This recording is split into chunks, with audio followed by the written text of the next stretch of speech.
அழகே அழகுல அடுத்து நடக்க போகுதுன்னு வாங்க பார்க்கலாம். தங்கராஜ் ரேவதியை கூப்பிட்டு, ரேவதி அந்த பொண்ணுக்கு பக்குவமா எடுத்து சொல்லி புரியவை அப்படின்னு சொல்லி தங்கராஜ் சொல்லவும், நான் என்னங்க சொல்றது அப்படின்னு சொல்லி ரேவதி கேட்கவும், அடியே 2 பிள்ளை பெத்தவ நீனு, அவகிட்ட நீனு புருஷன்கிட்ட எப்படி நடந்துக்கிறனும் என்ன ஏது முதலிரவனா இப்படித்தான் இருக்கும், புருஷன் இப்படிதான் நடந்துக்கிறான்னு சொல்லி அவகிட்ட கொஞ்சம் பக்குவமா எடுத்து சொல்லு. மதிய கொஞ்சம் சுரேஷ் கிட்ட பக்குவமா நடந்துக்கிற சொல்லு. இவங்க 2 பேரும் ஒண்ணு சேர்ந்து வாழ்க்கையை தொடங்கினாதான் இவங்களுக்குள்ள இருக்கிற சண்டை சச்சரவெல்லாம் குறையும். உன் தம்பி வாழ்க்கை நல்லா இருக்கணுமா நல்லா இருக்க கூடாதா அப்படின்னு சொல்லி தங்கராஜ் கேட்கவும், நல்லா இருக்கணும் தாங்க, ஆனா அதுக்கு மதியும் மனசு ஒத்து வைக்கணுமே அப்படின்னு சொல்லிட்டு ரேவதி சொல்லவும், ஒரு பொண்ணா ஒரு பொண்ணோடைய மனசை தெரிஞ்சு அவகிட்ட அனுசரிச்சு நடக்க சொல்லி பக்குவமா சொல்லு. நான் ஒன்னும் அவளை அடிதடியாலாம் பேச சொல்லல, ஒரு பக்குவமா புருஷன் இந்த மாதிரிலாம் நடந்துக்கிறவன் தான் கொஞ்சம் அனுசரியா போக சொல்லு அப்படின்னு சொல்லி தங்கராஜ் ரேவதி கிட்ட சொல்ல, சரிங்க நான் சொல்றேன் அப்படின்னு சொல்லிட்டு ரேவதி மதி கிட்ட பேச போக தங்கராஜ் இங்க சுரேஷ் நெத்தியில பேண்டேஜ் எல்லாம் ஒட்டி விட்டுக்கிட்டு இருக்காரு.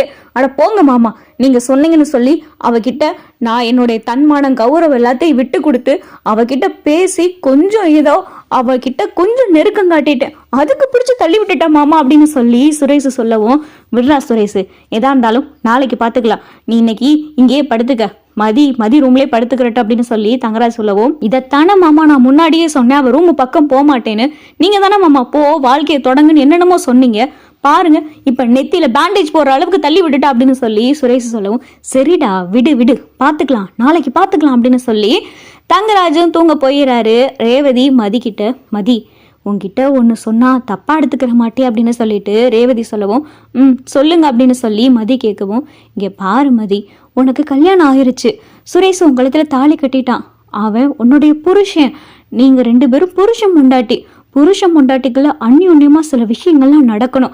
உனக்கு நான் சொல்லி புரிய வைக்கணும்ன்ற அவசியம் இல்லை, நீ படிச்ச பொண்ணு, காலேஜில் ப்ரொஃபஸரா இருந்துகிட்டு இருக்க, உனக்கு போய் நான் எதுக்கு இதை பத்தி எடுத்து சொல்லணும், அவன் உன்கிட்ட கொஞ்சம் ஏதாவது நெருங்கி பழக வந்தா நீயும் கொஞ்சம் அனுசரிச்சு நடந்துக்க மதி, 2 பேரும் எத்தனை நாளைக்கு தான் இப்படியே இருப்பீங்க, ஒருவேளை நீங்க வாழ்க்கையை தொடங்கினதுக்கு அப்புறம் சுரேஷ மொத்தமா மாறிட்டானா உனக்கு தானே நல்லது, சொல்றத கேளு மதி, நான் சொல்றத நீ புரிஞ்சுக்கிறவே நினைக்கிறேன், நாளைக்கு சம்பிரதாயப்படி நல்ல நேரம் பார்த்து உனக்கும் சுரேஷுக்கும் நாங்க சாந்தி முகூர்த்த ஏற்பாடு பண்ணுவோம், நீ கொஞ்சம் பார்த்து நடந்துக்கிறோம் அப்படின்னு சொல்லி ரேவதி சொல்ல, சரிங்க நீங்க சொல்றது எனக்கு புரியுது அப்படின்னு சொல்லிட்டு மதியும் பார்த்தா ரேவதி சொல்றத கேட்டுக்கிறாங்க.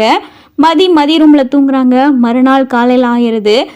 சுரேஷ் நீ கொஞ்சம் மதியை கூட்டிட்டு கோயில் வரைய போயிட்டு வந்துடு அப்படின்னு சொல்லி தங்கராஜ் சொல்லவும், மாமா எனக்கு டியூட்டிக்கு டைம் ஆச்சு அப்படின்னு சொல்லிட்டு சுரேஷ் சொல்லவும், டேய் நீயும் மதியம் கோயிலுக்கு போங்கடா, சாமி கும்பிட்டுட்டு நீ மதிய வீட்டுக்கு வந்து பிக்கப் பண்ணி விடணுங்கிற அவசியம் இல்லை, மதியம் ஆட்டோ பிடிச்சி வந்துடும், நீ அப்படியே ஸ்டேஷன் கிளம்பி போயிடலாம் அப்படின்னு சொல்லிட்டு தங்கராஜ் சொல்ல, சரி மாமா அப்படின்னு சொல்லி சுரேஷும் மதியம் கோயிலுக்கெல்லாம் போறாங்க. 2 பேரும் சாமியெல்லாம் கும்பிட்றாங்க. இன்னைக்கும் பிடிச்சி தள்ளி விட்டுற மாட்டி அப்படின்னு சொல்லிட்டு சுரேஷ் கேட்க, மதி பார்த்தா எதுவுமே பேசாம லைட்டா சிரிக்கிறாங்க. சிரிக்கலாம் வேற செய்யறா, இன்னைக்கு நைட் என்ன செய்ய காத்திருக்காளோ கடவுளே அப்படின்னு சொல்லிட்டு சுரேஷ் நைட்டை நினைச்சு சாமி கும்பிட்டுட்டு, சரி நான் கிளம்புறேன் ஸ்டேஷனுக்கு, எனக்கு டைம் ஆச்சு, நீ அப்படியே ஆட்டோ பிடிச்சி வீட்டுக்கு போயிரு அப்படின்னு சொல்லி சுரேஷ் சொல்லவும், சரி அப்படின்னு சொல்லிட்டு மதியம் ஆட்டோ பிடிச்சி வந்துடுறாங்க. அன்னைக்கு மதியம் பார்த்தா தங்கராஜ் வீட்டில் தடபுடலான விருந்து, மட்டனு சிக்கனு மீன் நண்டு முட்டைன்னு சொல்லி ரேவதி தடபுடலாக சமைச்சு வச்சிருக்காங்க. என்னங்க இவ்வளவு சமைச்சிருக்கீங்க இன்னைக்கு அப்படின்னு சொல்லிட்டு மதி கேட்கவும், இல்லை மதி நான் தான் உனக்கு சொன்னேன்ல இன்னைக்கு உனக்கும் சுரேஷுக்கும் சாந்தி முகூர்த்தன்னு, மதியம் நல்லா சாப்பாடு பண்ணணும்ல, விருந்து வைக்கணும்ல, அதனால தான் நீனும் சுரேஷும் விருந்துக்கு இங்கே வரவே இல்லை, அந்த அப்படி இப்படின்னு சொல்லி காரணம் காட்டி அப்படியே ஓடி போயிருச்சு, அதான் இன்னைக்கு மதியம் ஒரு விருந்து வைக்கலான்னு அவர் சொன்னாரு, அதான் இந்த விருந்து அப்படின்னு சொல்லிட்டு ரேவதி சொல்லவும், சரின்னு சொல்லி மதிய வீட்டுக்கு சாப்பிட்றதுக்கு சுரேஷும் வராரு. என்ன மாமா இன்னைக்கு இவ்வளோ வைட்டோம் அப்படின்னு சொல்லி சுரேஷ் கேட்கவும், இல்லடா மாப்பிள்ள உனக்கு விருந்து வைக்கலல, அதனாலதான் மதி நீ சுரேஷ் பக்கத்துல உட்காருமா அப்படின்னு சொல்லி தங்கராஜ் சொல்ல, சுரேஷுக்கும் மதிக்கும் தங்கராஜும் ரேவதியும் மாத்தி பரிமாறுறாங்க. அப்பதான் தங்கராஜ் மதி கிட்ட, இங்க பாருமா, குடும்ப வாழ்க்கைனா அப்படி இப்படின்னு சொல்லி சண்டை சச்சரவு வந்து போகத்தான் செய்யும், அதுக்காண்டி புருஷ முண்டாட்டிக்குள்ள நடக்க வேண்டிய விஷயம் எல்லாம் நடக்கணுமா, அதுக்காக இப்படியே 2 பேரும் மூஞ்சி முகத்தை தூக்கி வச்சுக்கிட்டே இருப்பீங்களா, காலம் போன காலத்துல நீங்க 2 பேரும் வாழ வேணாமா அப்படின்னு சொல்லிட்டு இங்க தங்கராஜ் மதிக்கு அட்வைஸ் பண்ண, மதி அதையும் சரின்னு கேட்டுக்கிறாங்க. மாப்பிள்ள இன்னைக்கு கொஞ்சம் நைட்டு சீக்கிரம் வந்துடுடா அப்படின்னு சொல்லிட்டு தங்கராஜ் சொல்ல, சரி மாமா பாக்குறேன், முடிஞ்சா வரேன் அப்படின்னு சொல்லிட்டு சுரேஷும் கிளம்பி போக அன்னைக்கு நைட் ஆயிடுது. மதி பட்டு புடவெல்லாம் கட்டி தலை நிறையா பூவெல்லாம் வச்சு இங்கே மதியை ரேவதி ரெடி பண்ணுறாங்க. மதி, நான் சொன்னதெல்லாம் உனக்கு புரியும்னு நினைக்கிறேன் அப்படின்னு சொல்லிட்டு ரேவதி சொல்லவும் மதியும் அமைதியாக இருக்காங்க. சுரேஷும் வந்துடுறாரு. டே மாப்பிள்ள போடா, போய் குளிச்சுட்டு ஒரு ரூமில் வேஷ்டி சட்டை வச்சிருக்கேன், அதை எடுத்து போட்டு அப்படின்னு சொல்லி தங்கராஜ் சொல்லவும், மாமா எதுக்கு வேஷ்டி சட்டைலாம் அப்படின்னு சொல்லி சுரேஷ் சொல்லவும், டே இன்னைக்கு உனக்கும் மதிக்கும் ஐயர்கிட்ட நேரெல்லாம் கேட்டு சாந்தி முகூர்த்தத்துக்கு ஏற்பாடு பண்ணியிருக்கோம், அதனால தான் சொல்கிறேன், போடா, நான் சொன்னா சொல்கிறத கேள் அப்படின்னு சொல்லி தங்கராஜ் சொல்ல சுரேஷும் போயிட்டு குளிச்சுட்டு வேஷ்டி சட்டையெல்லாம் போட்டு வராரு. இங்கே பாருடா மாப்பிள்ள, உன்கிட்ட இன்னைக்கு மதி அப்படியெல்லாம் நடந்துக்கிறாதுன்னு நினைக்கிறேன்.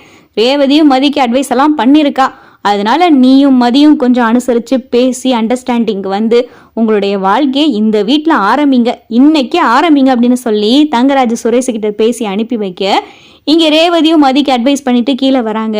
டே பார்த்து நடடா அப்படின்னு சொல்லிட்டு ரேவதி சுரேஷுக்கிட்ட சொல்ல சுரேஷ் ரூமுக்குள்ளே போகிறாரு. மதியும் உட்காந்துருக்காங்க.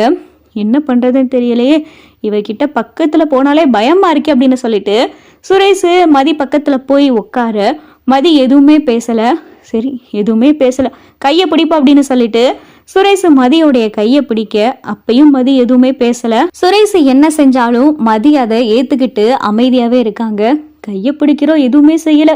சரி இப்போ தோலை தொடுவோம் அப்படின்னு சொல்லிட்டு சுரேஷ் அப்படியே மெதுவாக மதியோடைய தோள் மேலே கையை போட்டு மதி பக்கத்தில் கொஞ்சம் நெருக்கமாக போகிறாரு. மதி எதுவுமே செய்யாமல் கண்ணை மட்டும் மூடிக்கிறாங்க. நல்ல வேலைக்கு எதையும் தூக்கி அடிக்கலை இவ அப்படின்னு சொல்லி சுரேஷ் கொஞ்சம் கொஞ்சமாக பார்த்தா மதி கிட்ட நெருங்க. மதி எந்த கோபமும் படாமல் சுரேஷ் என்ன செஞ்சாலும் அதை பொறுத்துக்கிட்டு அமைதியாக இருக்காங்க.